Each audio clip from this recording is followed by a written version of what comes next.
벌써 3월입니다. 추운 겨울이 시작한 지가 얼마 안 된 것 같고 새해 인사를 한 지가 얼마 안 된 것 같은데 벌써 3월입니다, 여러분. 세월이 참 빠르죠.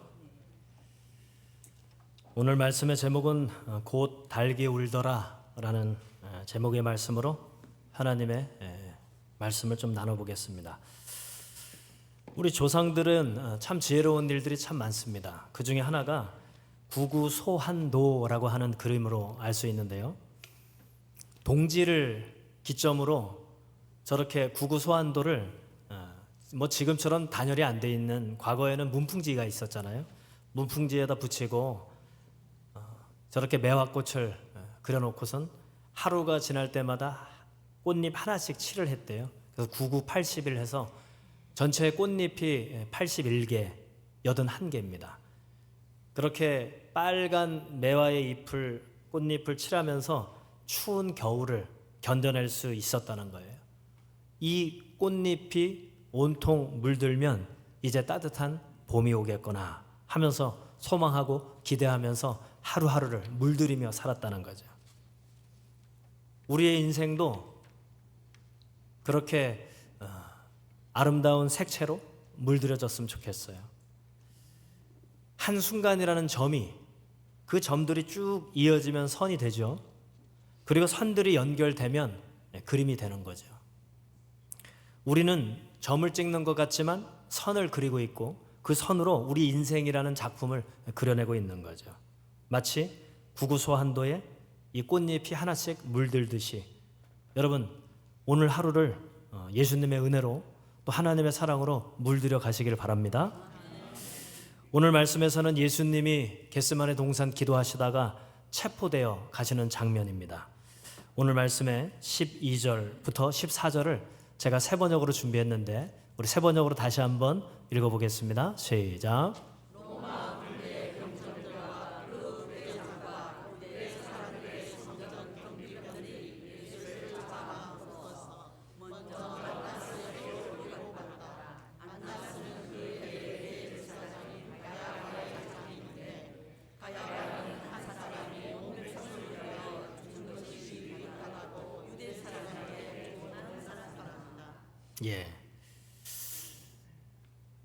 예수님이 살아내신 그 길, 삶의 결이라고 할 수 있죠.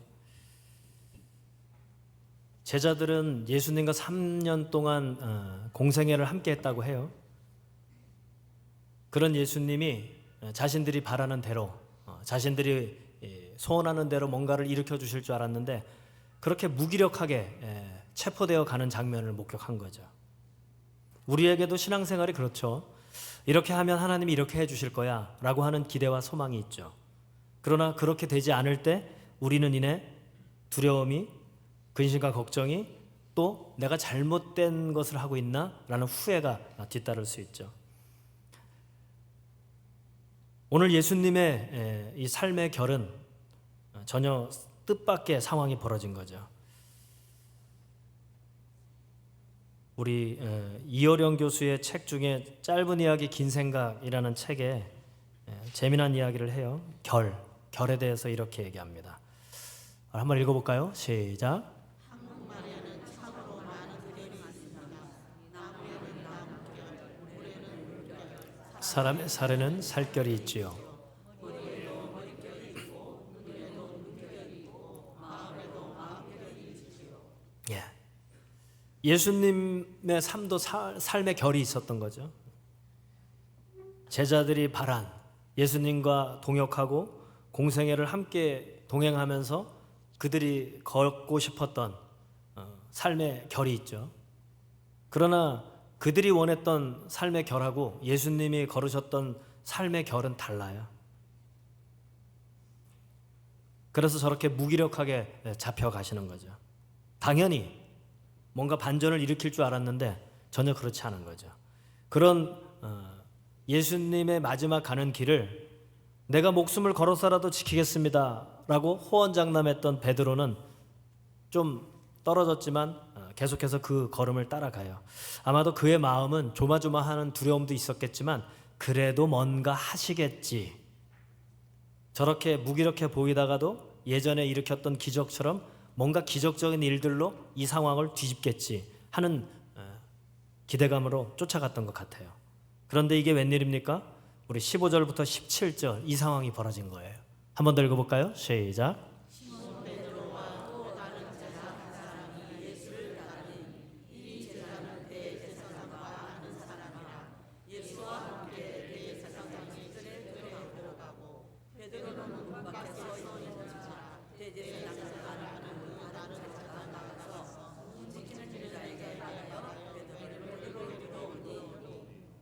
문 지키는 여종이 베드로에게 말하되 너도 이 사람의 제자 중 하나가 아니냐 하니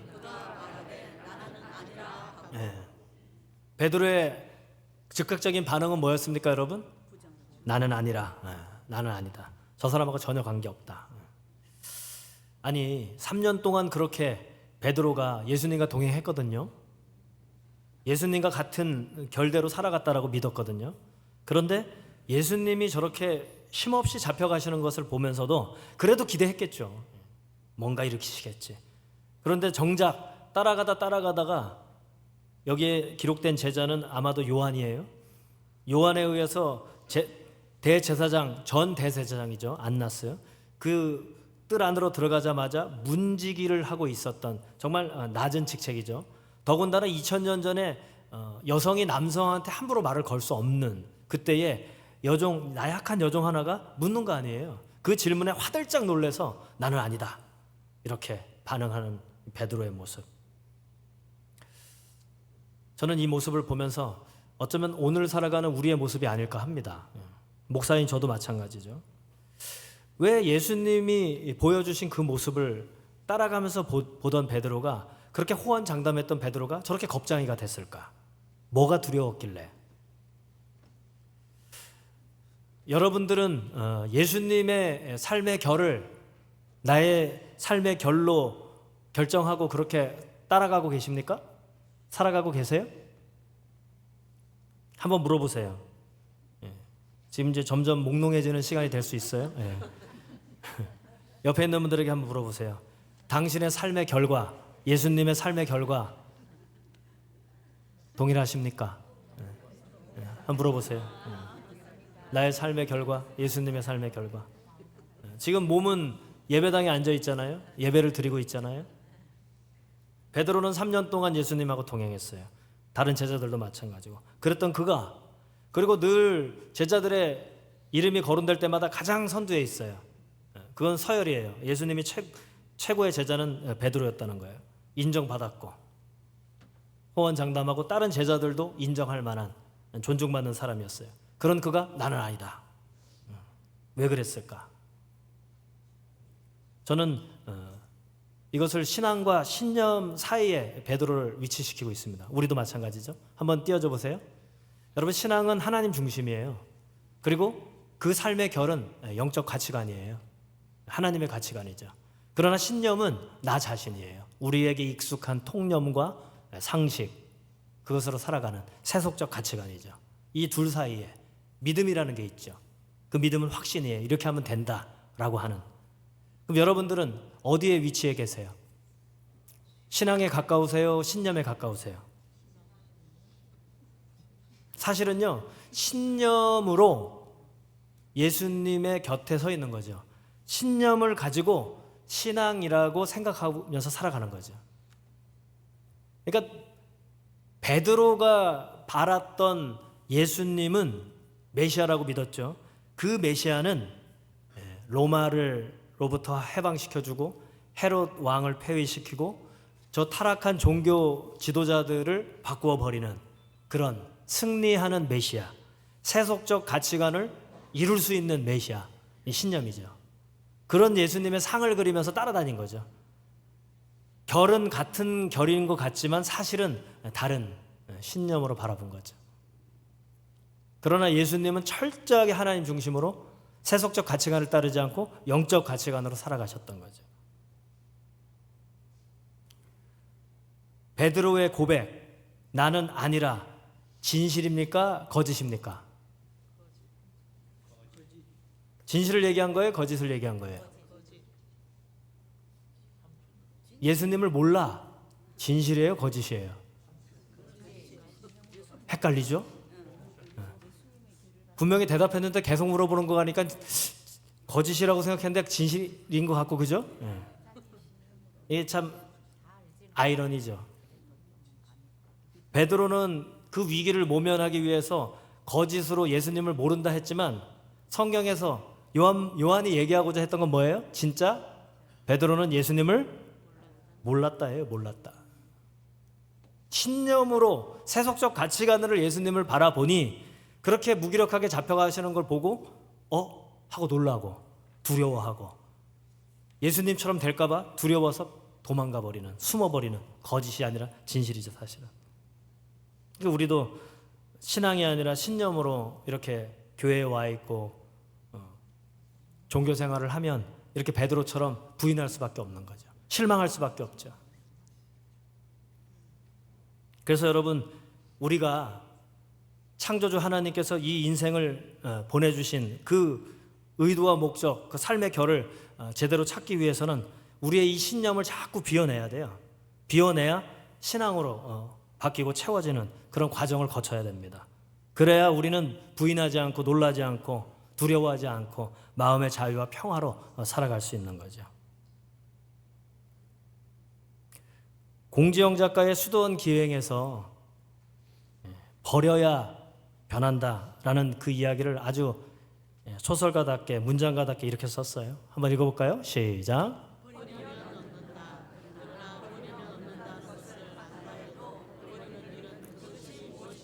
야, 멈춰주세요. 버리는 게 어렵대요. 여러분, 우리의 신념을 비워내는 게 쉽습니까? 어렵습니까? 왜 어렵죠? 한번 물어보세요. 옆에 있는 분에게. 왜 버리는 게 왜 어려우세요? 왜 어려우세요? 예? 세상적인 게 좋아서. 세상 게 더 좋아서? 내 기대를 채우려고. 세속적인 게 더 익숙해서? 예? 나를 버리는 게 근데 쉽냐고요? 왜 어려울까? 이 공지영 작가가 아주 기가 막히게 이렇게 얘기해요. 뒷장을 한번 읽어볼까요? 시작.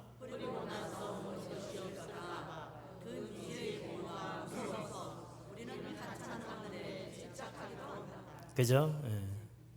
버리고 나서 내가 원하는 것보다 더 좋은 것을 못 얻을까봐, 아직도 한 번도 경험해보지 못한 미지, 그 공허가 무서워서, 물론 익숙함 때문에 못 버리는 것도 있지만 더 좋은 것이 아닐까봐 두려워서 버리지 못한다는 거예요. 그런데 여러분, 이 신념과 세속적인 것을 버려야 하나님의 신령한 것을 경험할 수 있습니다. 이게 신앙이에요. 그래서 베드로가 바깥들에 있다가 요한에 의해서 안으로 들어왔잖아요. 문지방을 통과하듯이. 신앙은 통과하는 거예요. 통과하지 않으면, 그 시도를 하지 않으면 새로운 것을 경험할 수 없어요. 그런 베드로가 계속해서 예수님을 모른다고 거짓말했지만 그게 사실은 진실인 거죠.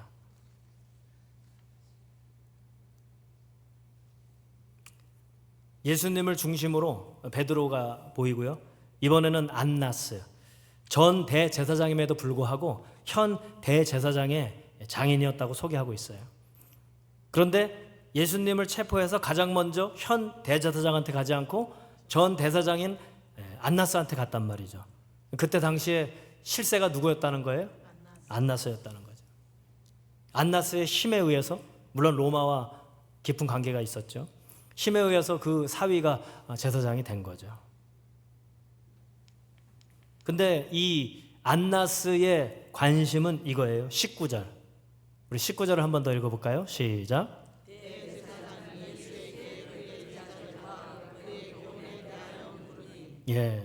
두 가지 질문 아닙니까? 첫 번째는 뭐예요? 제자들의 수가 얼마나 되는가, 그 규모가. 두 번째는요? 당신이 가르친 그 교훈이 뭐냐, 이걸 묻는 거죠. 그런데 이렇게 물었던 데에는 몰라서 묻는 것이 아니에요. 그죠? 몰라서 묻는 것이 아니죠. 당연히 알고 있죠. 뭐 요즘에 왕가 사는 남자의 수양대군 세조의 이야기와 단종 한 명의 이야기하고 똑같은 거예요. 정적을 제거하기 위해서 어떻게 엮어내는 거예요? 조선시대 때 라이벌 정적을 제거하기 위해서 뭐로 엮어요? 무슨 죄로? 반역. 네, 반역, 영모죄로 엮는 거 아니에요. 당시에는 로마의 황제를 숭배해야 했어요. 로마 황제만이 왕인 거예요. 다른 왕이 나타나는 것은 영모예요. 그럼 안나스 대제사장의 의도는 뭐예요? 예수님을 뭐로 엮는 거예요? 영모로 엮는 거예요. 영모로. 너희들의 수가 얼마나 되냐? 그리고 너가 가르치는 건 뭐냐? 늘 하나님 나라를 얘기했고, 그래서 빌라도도 네가 말하는 나라의 왕이 네가 맞냐 이렇게 물어보는 거예요. 우리는 이제 예수님의 죽음과 부활과 모든 걸 다 알고 있으니까 지금의 관점으로 보지만 그때의 관점으로 보면 예수님을 영모로 엮는 거예요 지금.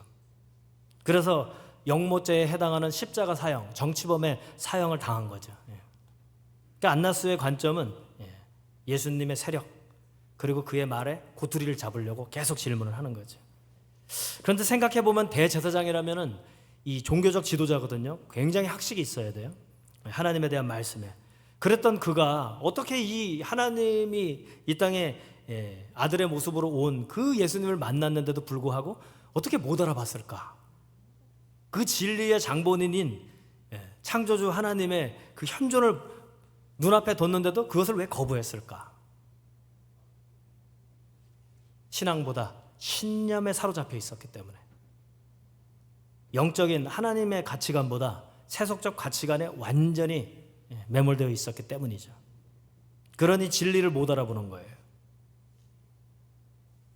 그 이유는 굳어졌기 때문이에요. 성장하지 않았기 때문에, 변화가 굳어졌기 때문이에요. 러시아의 소설가이자 철학자, 사상가였던 톨스토이는 인생의 화두가 이거였어요. 성장. 성장을 위해서 얼마나 소설을 통해서, 그의 글을 통해서 강조되었는지 모르겠어요. 다음 장 한번 볼까요?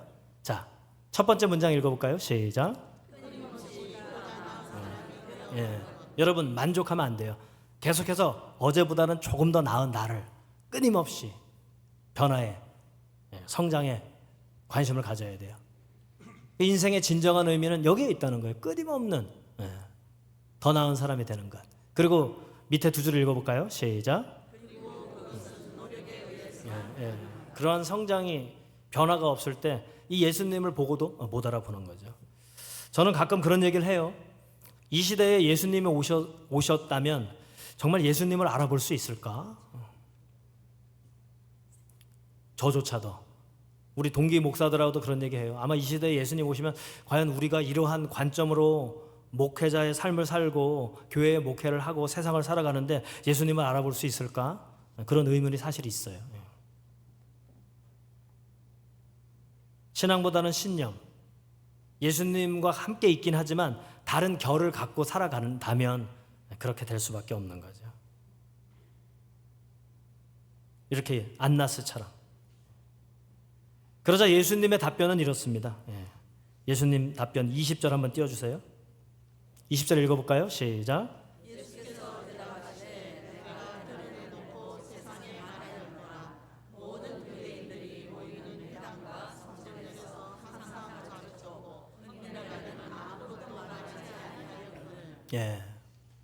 뭔가 특별한 걸 찾는 것 같은데 나는 너무나도 자연스럽게 이미 다 얘기했다라고 안나스를 깨우쳐주고 계셔요.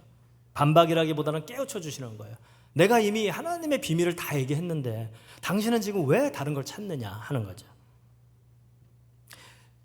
우리의 기도는 평범하고 뻔한 걸 구하질 않아요. 잘. 아주 특별한 걸 원하죠. 옆에 있는 분들에게 물어볼까요? 조금 더 몽롱해지니까. 당신은 평범하고 뻔한 걸 구합니까? 아니면 특별한 걸 구하십니까? 어떤 걸 구하세요? 기도하실 때? 특별한 걸 구하세요? 뻔한 걸 구하세요? 그런데 한번 생각해 보세요, 여러분. 하나님께서는 정말 특별한 것을 아주 평범하게 만들어 주신 분이에요. 보세요. 공기는 특별합니까? 뻔합니까? 특별하잖아요. 그런데 우리에게는 아주 평범하죠. 여러분 공기를 놓고 기도해 보신 적 있으세요? 너무 평범하니까. 근데 사실은 공기가 굉장히 중요하거든요. 굉장히 특별한 거잖아요. 뭐 이루 말할 수 없는 여러 가지가 특별한 게 많죠. 중력이 없으면 어떻게 됩니까? 자전이 없으면 어떻게 합니까? 공전이 없으면 어떻게 합니까? 우리 지구의 위치가 수성처럼 또는 화상처럼 가까워지거나 멀어졌다면 우리는 살 수 없는 곳에서. 그러니까 이 궤도, 중력, 자전, 공전 얼마나 특별합니까? 그런데 우리는 아주 평범하게. 그러니까 하나님은요, 진리를 그렇게 평범하게 만들어 주시는 분이에요. 그런데 그렇게 특별한 것만 찾아다니는 신념의 세속적 가치관에 매몰된 이 안나스와 같은 사람들은 이 진리이신 예수님을 거부하는 거죠. 베드로도 사실 수제자라고 했지만, 목숨을 걸고 지킨다고 했지만, 그의 바라는 그 결은 예수님의 결과는 달랐던 거예요. 결국엔 다시 한번 상황이 벌어지죠. 25절 한번 보시겠습니다. 25절, 26절, 27절 우리 마지막으로 읽어볼까요? 시작.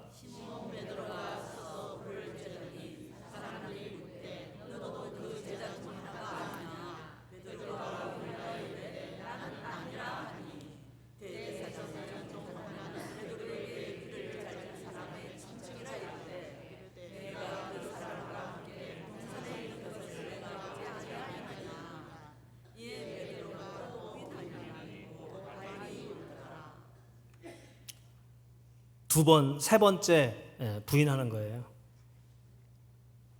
우리나라 사람들이 가장 좋아하는 수가 3이거든요. 유대인들도 가장 완전하다고 하는 게 7도 있지만 40도 있지만 3이에요. 3. 세 번의 부인은 완전한 부인이에요. 완전한 부인. 절대 아니라는 거예요.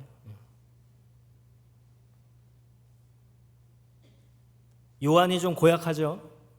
라이벌 관계에 있었던 이 베드로를 이렇게까지 폭로할 줄이야. 복음서에서. 그러나 고약한 것은 아니고 이렇게 초대교회의 수장이자 중요한 교회 역사의 시작을 알리는 그 수장 베드로도 이렇게 나약한 모습이 있었다. 그 이유는 신앙이 아니라 신념으로, 하나님 나라의 가치관이 아니라 세속적 가치관으로 우리가 예수님을 정말 몰랐기 때문이다 라는 것을 증언하고 있는 거죠. 그러면서 곁다리로 이름은 밝히지 않았지만 자기 자신도 베드로와 함께 있었노라고 고백하는 거죠. 그런데 중요한 것은 27절이에요. 27절을 한 번 더 읽어볼까요? 세 번째 부인을 하고 나서 예수님의 미리 말씀하신 그 예언이 이루어졌어요. 뭐죠? 닭이 울더라. 요한복음엔 기록되어 있지 않지만 마태복음에서는요, 통곡을 했다라고 기록하고 있어요. 베드로가 닭 소리를 듣고 예수님의 약속을 말씀하셨던 그거 이야기가 생각이 나서 마음에 찔림과 양심의 가책으로 통곡을 했다는 거예요. 통곡. 후회죠. 단순한 감정의 반성이 아니라 삶의 방향을 신념에서 신앙으로, 자신의 삶의 결에서 예수님의 삶의 결로 이해하려고 시도를 했다는 거죠. 명나라 문인 중에 홍자성이라는 분이 쓴 책은담에서 이런 소개를 해요. 한번 띄워주실까요? 미천죄가 당부득일 계회자. 그 뜻을 한번 읽어볼게요. 아래 시작.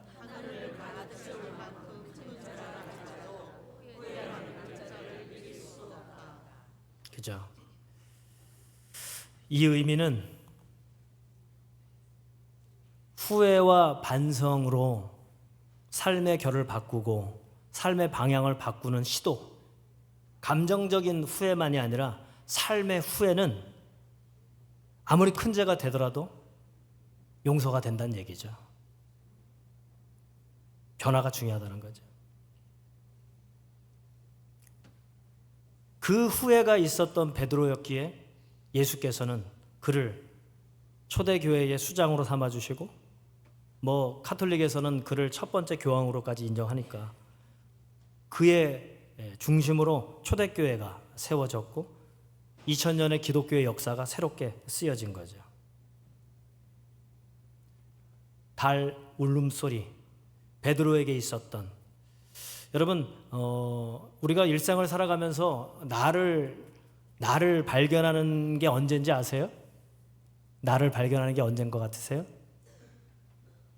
여러분들은 매일 새로운 것을 보면서 살잖아요. 그런데 나를 발견할 때가 언제게요? 물론 여성분들에게는 거울을 보고 화장을 할 때, 남성들도 마찬가지고. 근데 그걸 진정한 나를 보는 게 아니라 그냥 겉모습만 보는 거죠. 진짜 나를 볼 때가 언제예요? 내가 혹 지나가다가 머리를 부딪혀서 고통을 느낄 때, 나의 실수로 잘못으로 큰 사건을 경험할 때, 그러니까 사건이 생겼을 때 나를 바라보게 된다는 거예요. 베드로는 이 세 번째 부인과 닭소리를 들으면서 자기 자신을 보게 된 거예요.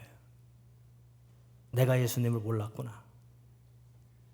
우리에게 일어나는 뜻밖의 사건이나 고통을 느낄 때 여러분 그때서야 우리가 보이는 거죠.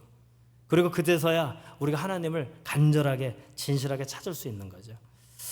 저는 오늘 이 베드로의 모습이 우리의 모습이고, 그럼에도 불구하고 그가 돌아가려고 후회하고 반성했을 때 언제든지 넉넉하게 받아주시는 예수님을 봅니다. 읽진 않았지만 21장 부활하신 예수님은 이 베드로를 찾아가셔서 똑같이 불을 피워놓고 음식을 준비해놓고 3번 묻는 거 아니에요. 3번 부인했으니까 네가 나를 사랑하느냐, 네가 나를 사랑하느냐, 네가 나를 사랑하느냐. 그렇게 용서의 자양을 마련하신 예수님을 만나게 된 거죠. 그 후회가 멈추고 돌아서니, 여러분 오늘 이 한 주간 동안 나의 신념으로 살아왔던 시간을 하나님의 신앙으로 전환하는 그 시도를 해보시기 바랍니다. 말씀과 기도를 통해서, 그리고 내가 능숙하게 익숙하게 통념과 상식으로 했던 그 일을 멈추고 이제 하나님의 방법으로 한번 작은 일부터 시도해 보십시오. 그럴 때 하나님의 새로움을 경험하게 될 것입니다. 그럴 때 그 새로움의 시작이 이제 영원한 것으로, 놀라운 것으로 우리를 이끄실 하나님은 저는 기대하고 여러분들을 기대합니다. 기도하겠습니다.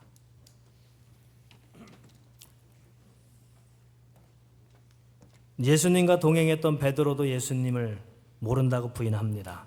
그것은 정말 거짓말이었지만 사실은 진실이었죠. 우리도 오랜 시간 동안 신앙생활을 합니다. 그리고 새롭게 신앙생활을 합니다. 그러나 그 신앙은 어쩌면 나의 마음으로 가득 찬, 통념과 상식으로 가득한, 세속적 가치관이 가득한 신념일지 모르겠습니다. 이제 그 신념을 비워두고 이제 하나님의 신앙으로 채워가는 저희들의 삶이 되게 하여 주옵소서.